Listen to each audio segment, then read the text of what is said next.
Today, for the next few weeks, we're going to look at a lesson that's very needful in our time.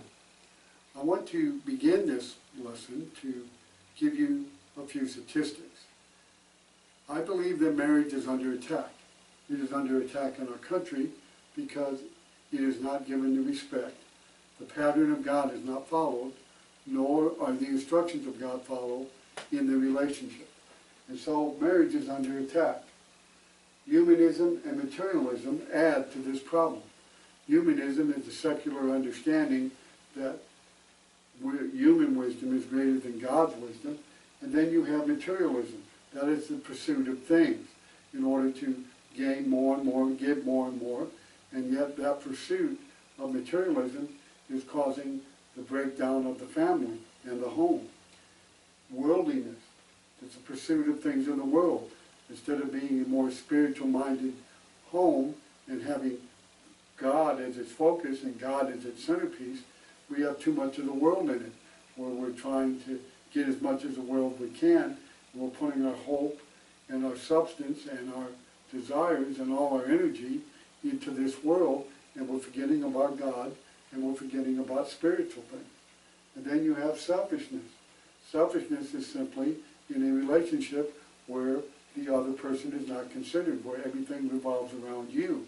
Everything revolves around either the wife or the husband. And instead of making it a joint union and making it a joint partnership, it becomes very difficult because one or the other is self-centered. And today there are 3 million plus people who are living without marriage or just living together. A term that we used to use many years ago was shacking up, and it's become more popular today than it used to be. 45% of women and 55% of men have affairs today in their marriages. They're unfaithful in their relationship. In the 1990s, 1 out of 2 end in divorce. Beginning in the 90s, the statistics say that 1 out of every 2 marriages ends in divorce. If you want some real life statistics, it happens every 27 seconds. Every 27 seconds that ticks on the clock, there is a divorce. And so this is an epidemic. It is something that has caused great problems in our country alone because it's the destruction of the most important institution outside the church, and that's the home. The home is what marriage is based upon. And if the marriage is crumbling, the home is crumbling.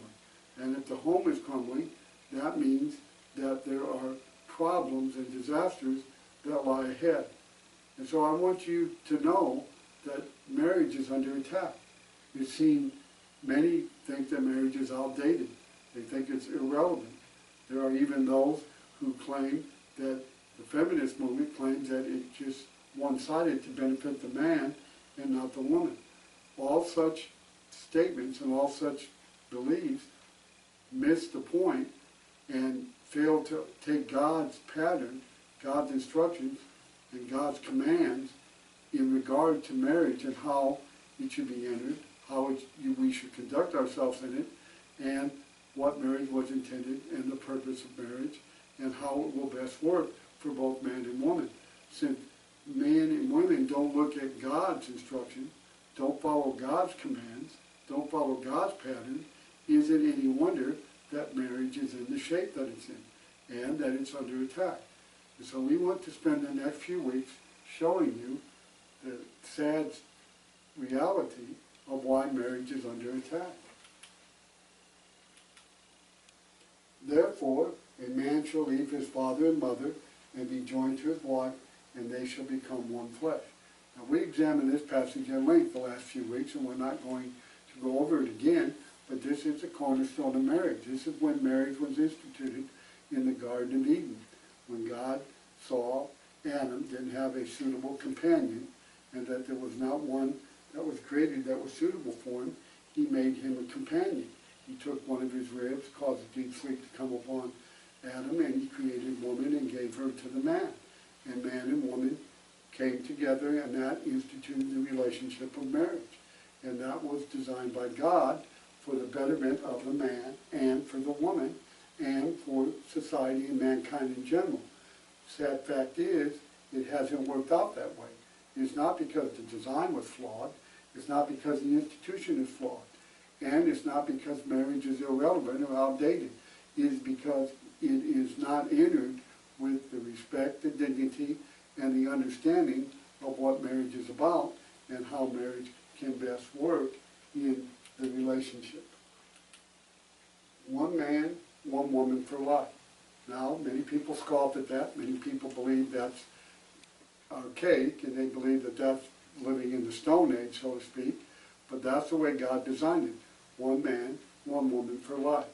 And to have a lifetime partner until death do us part. It excludes all immorality. Marriage excludes immorality. Adultery, fornication, polygamy, bestiality, pedophile, anything that is done outside the marriage relationship is sinful. All sexual immorality that is conducted outside of marriage, a lawful marriage, is sinful, and it leads men into perdition and sin.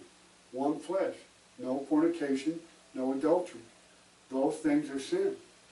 When men and women violate their marriage vows and they commit adultery, that is sinful.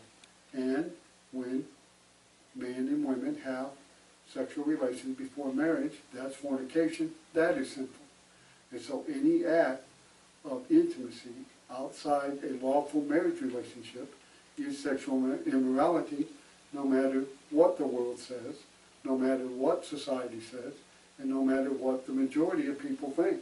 All of such conduct is judged by God as being sexual immorality. It implies immorality destroys a union. And it does. It is the only cause that God gives for divorce. The only cause that God gives for ending a marriage is for the cause of adultery. That is sexual intercourse with someone other than your mate. When you violate your vows and you violate the covenant that you entered in with your mate and with God when you entered the matrimony of marriage. And so any violation of that, it destroys the union. Now, again, we want to iterate that it doesn't have to destroy it. You can forgive the person, you can work it out, but it's going to do damage. And we will see that as we go further in our lesson today. A flesh and blood bond only. Marriage is a flesh and blood relationship. It does not continue in the eternal state. It does not continue in the spiritual state because it is a flesh and blood relationship. So it lasts while we're on earth. It lasts while we live. And so the Latter-day Saints, the Mormons, believe that you can be joined in their temple, so to speak, and when you're joined in the temple, then you're married forever throughout all eternity. That's just false. Read Matthew 22, 29 and 30. There is no marriage or given in marriage in heaven. And so there is no fleshly relationship beyond this life. Marriage is for this life, for this habitation, for flesh and blood relationship. And so it is a bond, but it is a flesh and blood bond only. And it does not have spiritual connotation in the life hereafter, because we will be in a different realm, and we will be in a different body. We will be in a spiritual body, not a flesh and blood. And so it is a flesh and blood bond only. Old Testament immorality. In Deuteronomy 22, 13 through 21, false accusation. Someone would claim and someone would charge their mate with sin. And when they did that, then there could be things that could be done in order to see if the accusation was true or it was false.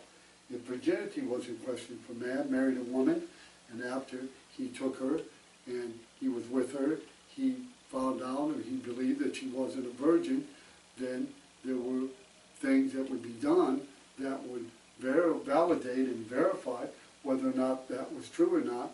And if she wasn't a virgin, then that was looked at as being defilement, and it was looked at as being unacceptable. If untrue, you cannot divorce.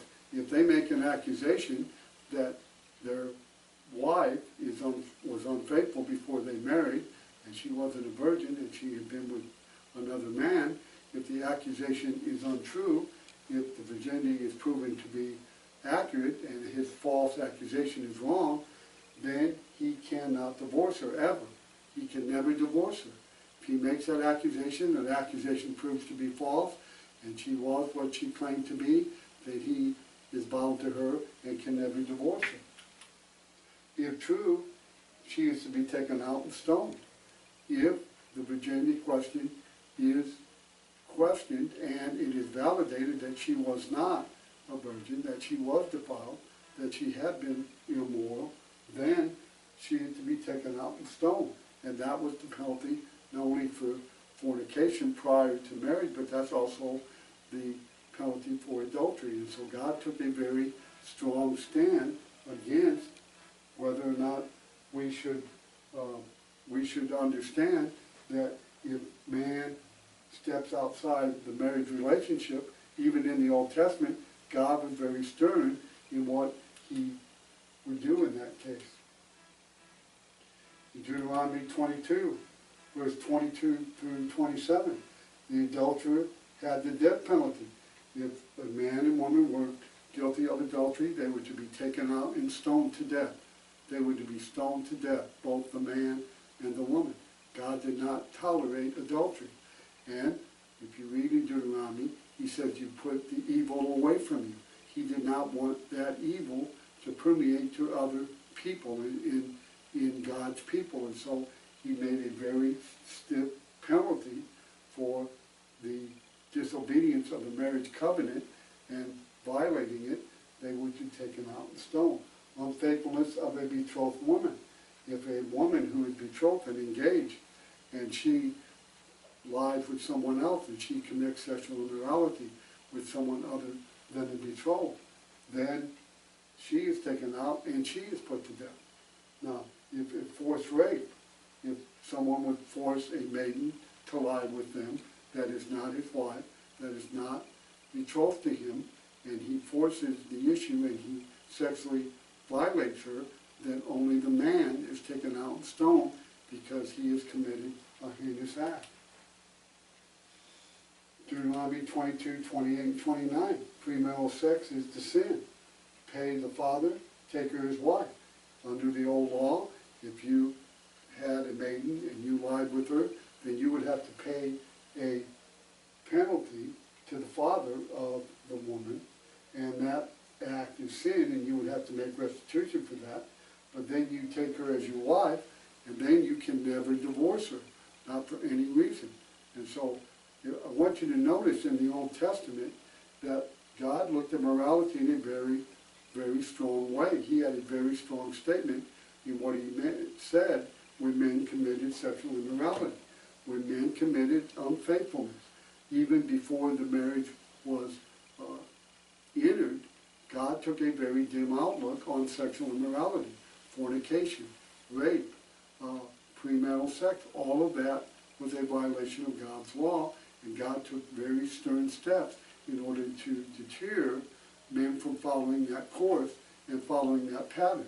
And again, this is God's attitude towards the marriage relationship and also towards the act of sexual immorality. God hated it. And we're going to see that even more as we go through the Old Testament. In Deuteronomy 24, verse 1 and 2, when a man takes a wife and marries her, and it happens that she finds no favor in his eyes because he has found some uncleanness in her, he writes her a certificate of divorce, puts it in her hand, and sends her out of his house when she has departed from his house and goes and becomes another man's wife. If the latter husband detests her and writes her a certificate of divorce, puts it in her hand, and sends her out of his house, or if the latter husband dies who took her as his wife, then her former husband who divorced her must not take her back to be his wife after she has been defiled, for that is an abomination before the Lord. And you shall not bring sin on the land which the Lord your God is giving you as an inheritance. And so I want you to notice this is a variance. God placed a variance in the marriage law in the Old Testament because men and women were getting away from the original pattern and instruction that God gave. Men were not treating women very well. They were treating them as property. And so God puts this various legislation in order to get men focused and get men more back to the original pattern that he gave back all the way back in Genesis chapter 2. Now, it restrained, not initiated their practice. This restrained. They were treating women as property. They were not treating them as God had designed and as God had instructed them to do, and they were just trading them and getting rid of them, and that was not pleasing to God. So God didn't initiate some new law. What he did is he tried to put a restraint in it and to restrain their practices to get back to the original concept, one man, one woman for life, and to be faithful in that relationship and to only have relations with that spouse and not to violate that instruction. Men sent away wives at will. They were just sending them away, giving them a bill of divorcement because they were tired of her and wanted something else or found somebody that was more attractive. And so they were violating the instruction and the pattern that God gave. And so he was trying to curb their attitude and their actions to bring it more in line with what the original concept was when God instituted the marriage relationship. Women had no resource of protection. They really didn't have any basis of protecting themselves or any resource to fight against how they were being treated or the things that their husbands were doing. They were treated as property, pawns of men. They were just looked at as being nothing more than a possession. And again, all of this was unacceptable to God. Why? Because it broke the pattern and the instruction that he gave when he instituted the marriage relationship. Now I want you to notice, all this is what God hates. God did not want men to send their wives away at will. He did not want women without a resource of protection. And he did not want them treated as property or as pawns. Now, the feminist movement today says that marriage is very one-sided and it favors the man and it makes the wife a second-class citizen. That is completely, totally, and absolutely false. Anybody that takes that argument, anybody that makes that argument, has never studied God's law of marriage, has never looked at God's instruction and his guidelines and commands concerning marriage. God has a very strict guideline for what marriage is and how marriage should be conducted. And there is a very strict responsibility that women and men have in a relationship in how they treat one another. And God takes a very dim outlook. Back in the Old Testament, and we will see even more in the New, when men fail to follow those guidelines and patterns and instructions in their life, is going to bring them hardship in their marriage and is going to desecrate that relationship. And that's something that God does not tolerate. And so in Deuteronomy chapter 24, what God is trying to do is he's trying to bring God's people back to the original pattern, back to the one man, one woman for life, to be faithful, to be content with the relationship that they have with their wife, and not to be going outside of that relationship, maybe have a mistress or maybe have additional wives. All of those things God tolerated, but he did not initiate and change the law to benefit that. He tolerated it. And so what he did in Deuteronomy, he tries to bring them back to the original concept by placing some restrictions on them, and so that they might get back to the original pattern that God wanted when he instituted marriage in the Garden of Eden. He was trying to curb their reckless practices. He's trying to regulate their stubbornness. And he was trying to soften abuses suffered by women. And so the only reason that they could put them away was for shameful conduct. Remember, adultery, they were taken out in stone. That would end the marriage. But there had to be something short of adultery, some shameful conduct. And again, that's not really spelled out exactly what that is, but the shameful conduct had to be something that could be proven and validated, and then if it was, he could give that spouse a bill of divorcement and could send her away, but when he did, he could never take her back again. Now this is another way that God was trying to curb the behavior by making him think before he took this step. Because once he took the step of giving her a bill of divorcement, he can never take her back. If after he does it the next day or a week later he realizes that it really wasn't that bad and that he should have forgave her and he wants her back, he can't. Because he's given her a bill of divorcement, he can't take her back. And so what God's trying to get him to do is to consider his actions before he does them, to make them more in line with God's original concept. Deuteronomy 4 is a conflict. It decreases the reasons for divorce, only shameful and indecent conduct. It doesn't increase divorce, it lessens divorce, it decreases the reasons for divorce. Now, one of the things I want you to realize here, ladies and gentlemen, is we're talking about the Old Covenant. We're not talking about the New Covenant, we're not talking about today. There are those, and we will look at this later on in this lesson, who want to bring this law into the New Testament times, and they want to broaden the reason that men and women can get out of their marriages. But again, it won't work because this law was nailed to the cross, Colossians 2:14. And so this is to decrease the number of divorces. It wasn't to increase them, it wasn't initiating a new practice, it was to curb their actions and to bring them more in line with the original concept. Verse 1 and 2 guaranteed freedom to remarry. Yes, they could remarry, but they could never take that mate back. And so they better really stop and think. They better really weigh that out. They better really think that through, because once they take this action, they can't undo it. And so again, that did guarantee them that they could remarry, but they could never remarry that spouse. Verse 3 and 4 prohibit the first man from ever having her back after she remarried. Even if that man she remarried died, he could not take her back. Let's say that he sent her away and then he was sorry, but he had sent her away, he couldn't take her back, and she married someone else, and then that person that she married died.